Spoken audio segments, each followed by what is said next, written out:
Bismillahirrahmanirrahim. Assalamualaikum warahmatullahi wabarakatuh. Jumpa lagi dengan saya di Abil Maywa Channel. Jadi teman-teman, channel ini adalah merupakan channel pendidikan tempat kita berbagi tentang aplikasi pendidikan, Microsoft Office, dan tips dan triks komputer. Jadi selamat siang menjelang sore buat teman-teman guru honorer di seluruh Indonesia. Jadi di pertemuan kita pada kali ini atau video kali ini kita akan membahas terkait info dari Panselnas untuk guru honorer yang wajib disiapkan sebagai syarat ikut tes P3K Guru tahap yang kedua. Jadi dokumen-dokumen ini yang wajib dibawa nantinya pada saat seleksi P3K Guru di tahun 2021 khususnya untuk tahap yang kedua. Nah, sekarang tanpa berbasa-basi lagi kita langsung saja ke videonya. Di sini perlu teman-teman pahami sebelum kita lanjut. Di sini teman-teman untuk terkait jadwal pelaksanaan untuk simulasinya seperti waktu tes tahap pertama itu sudah ditiadakan untuk tahap kedua ini.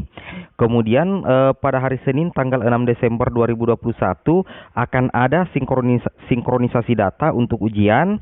Itu dimulai pukul 10 waktu Indonesia Barat sesuai jadwal. Kemudian Selasa hingga Jumat 7 sampai 10 November 2021 itu pelaksanaan seleksi sesuai jadwal ya, Selasa sampai Desember ya, Desember seperti itu 2021.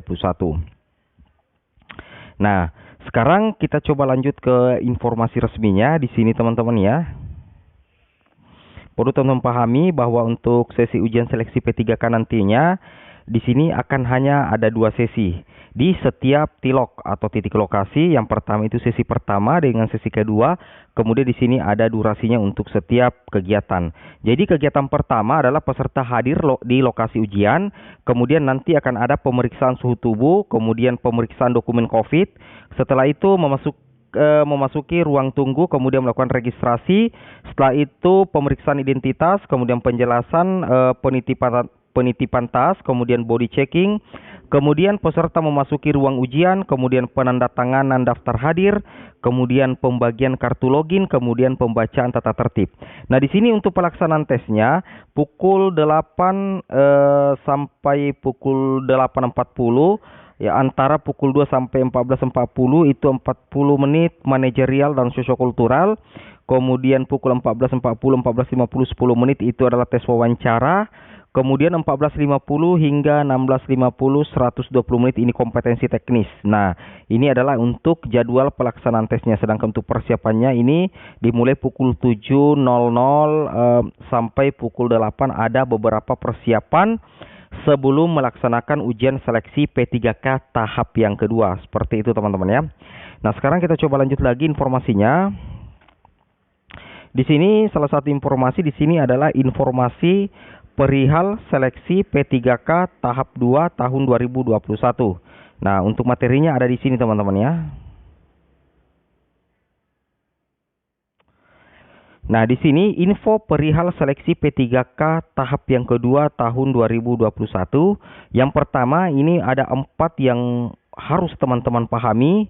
Yang pertama itu karena kalau teman-teman melanggar salah satu dari perihal seleksi P3K yang kami bagikan ini sangat berbahaya. Bisa jadi teman-teman tidak mengikuti seleksi tahap yang kedua.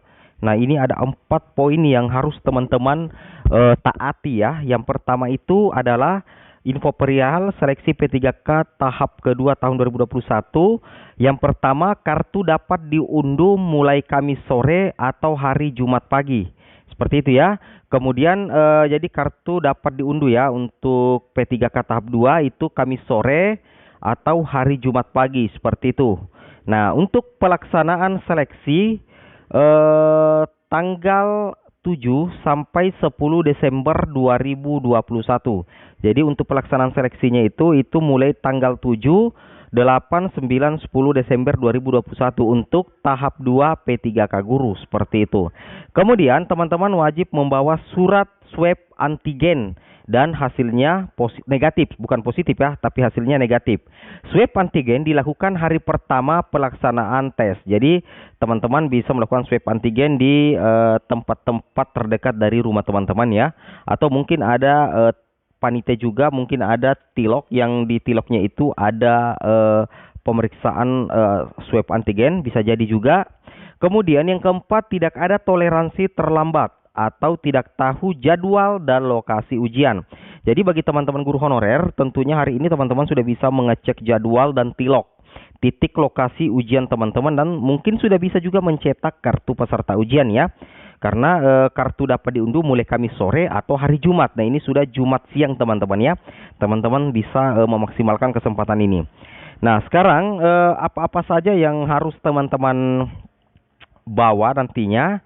Yang pertama ini, teman-teman wajib menyiapkan KTP asli ya. Jadi wajib untuk membawa KTP asli, KTP yang dipakai pada saat melakukan pendaftaran SSCISN, atau KTP juga yang dibawa pada saat tahap pertama kemarin. Kemudian yang kedua adalah teman-teman wajib membawa print out deklarasi sehat. Jadi ketika teman-teman selesai melakukan pengisian deklarasi sehat, maka teman-teman bisa melakukan atau bisa langsung melakukan print out untuk deklarasi sehat. Jadi yang pertama ini wajib ya, KTP asli ini wajib sekali. Kemudian kedua adalah print out deklarasi sehat. Muncul pertanyaan, bagaimana Bang jika misalkan KTP asli sudah tidak ada, tapi yang adanya adalah fotokopi? Sebaiknya kalau misalkan KTP asli tidak ada atau hilang atau rusak, teman-teman bawa saja fotokopinya. Fotokopi KTP asli, dan sekaligus teman-teman silakan membawa surat keterangan pengganti KTP ya, atau surat keterangan hilang atau surat keterangan pengganti KTP asli untuk sementara waktu ya, daripada kita disuruh pulang untuk mengambil KTP asli. Jika seandainya KTP asli teman-teman memang hilang dan tidak ada kesempatan lagi untuk mengurusnya, seperti itu ya. Kemudian ini print out deklarasi sehat ini wajib teman-teman ya. Pada saat teman-teman mengisi deklarasi sehat, isilah sesuai dengan keadaan yang sebenarnya ya.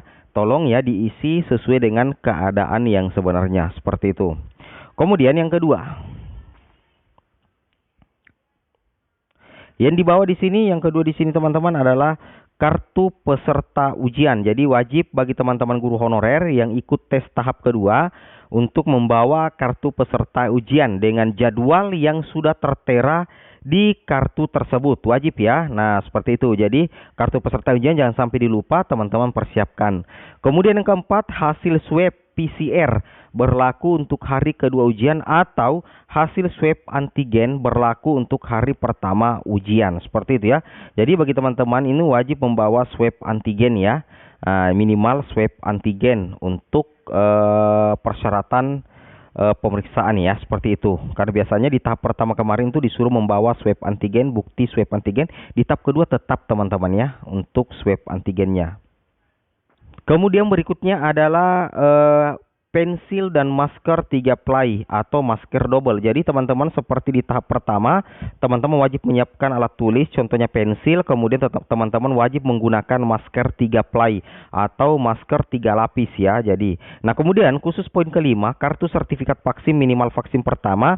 Meskipun di sini ada tertulis, namun admin mengatakan bahwa mungkin ini bukan persyaratan mutlak teman-teman ya, minimal kita mengikuti seperti yang di tahap pertama kemarin, seperti itu. Nah, untuk lebih jelasnya nanti admin akan memperlihatkan di sini. Jadi di kartu peserta ujiannya di paling bawah itu ada memang 5 persyaratan yang harus dipenuhi. Jadi pertama, kartu peserta ujian CISN. Kemudian peserta wajib membawa kartu bukti identitas diri, berarti ini adalah KTP. Peserta wajib mengisi dan membawa bukti deklarasi sehat, ini juga di-download dan di-print melalui halaman resume SSCISN. Kemudian peserta wajib menggunakan masker 3 lapis, dan peserta wajib mematuhi aturan yang berlaku saat pelaksanaan ujian. Jadi tidak ada kartu vaksin teman-teman ya, tidak ada kartu vaksin di sini. Di kartu peserta ujian tidak ada. Jadi cukup ini persyaratan ya, termasuk swab mungkin ya, seperti itu. Nah, jadi tapi kalau di persyaratan di sini cuma 5 yang tertulis teman-teman ya, cuma 5. Nah, seperti itu. Oke, mungkin cukup sampai di sini videonya. Semoga bermanfaat. Assalamualaikum warahmatullahi wabarakatuh.